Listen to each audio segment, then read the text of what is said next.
স্বামী স্ত্রী বিয়ে করার জন্য তো পাঠায় নাই মানুষকে। না না না না না না, স্বামী স্ত্রীকে দুনিয়াতে বিয়ের জন্য পাঠায় নাই, তোদের মতো মাগিদের ফ্রিতে হোটেলে মারা খাওয়ার জন্য পাঠাইছে। বিয়ের জন্য কেমন ছেলে চান, তিনটে গুণের কথা বলবেন। এক, আমি প্রথমত বিয়ে করতে চাই না। বিয়েই করতে চান না? আরে ভাই, আপনি কাকে কি প্রশ্ন করতেছেন? ওর তো নিচে গাতাই নাই, যদি গাতা থাকতো তাহলে ঠিকই ওর বিয়ের জন্য ইচ্ছা জাগতো। কারণ আমার মনে হয় যে বিয়ের কনসেপ্টটা খুবই ভিত্তিহীন। বিয়ের কনসেপ্টটা যদি ভিত্তিহীন হয় তাহলে আমি বলবো তোর মা এবং তোর বাপে যে ঠাপাঠাপি করে তোকে জন্ম দিছে সেটাও ভিত্তিহীন, তার মানে তুই অবৈধ সন্তান। সঠিক বলেছেন।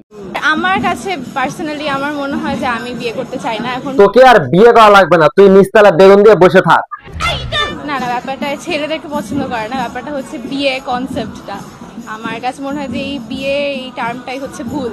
তুই যে শাহবাগী সেটা নিঃসন্দেহে আমরা বুঝতে পারতাছি, সেই জন্য তোর বিয়ে নিয়ে এত টেনশন। স্বামী স্ত্রী বিয়ে করার জন্য তো পাঠায় নাই মানুষকে। তারা মানুষের এই পৃথিবীতে আর কোনো মানুষকে পাঠাইছে যাতে শুধু বিয়ে করে। এই কম দামে পতিতা এইসব কি বলতাছে? বিয়ে না করলে তো এই যে আমরা আসতাম না কোনোদিন। সত্যি কথা বলতে ওর হাসি দেখে আমার মনটা চাইতেছে জুতা দিয়ে কাঁচাগু ভরাই আর মুখে মারি।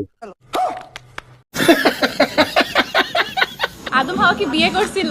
আপনি কি জানেন এটা যে আদম হাওয়া বিয়ে করছিল? এখন আমি তো জানি না, আপনি যদি জানেন আপনি আমাকে জানান। আদম এবং হাওয়া আলাইহিস সালামের বিয়ে সম্পর্কে জানোস না? তাহলে তোর বাপে মায়ে বিয়ে করছে কিনা সেটাও তো তুই জানোস না।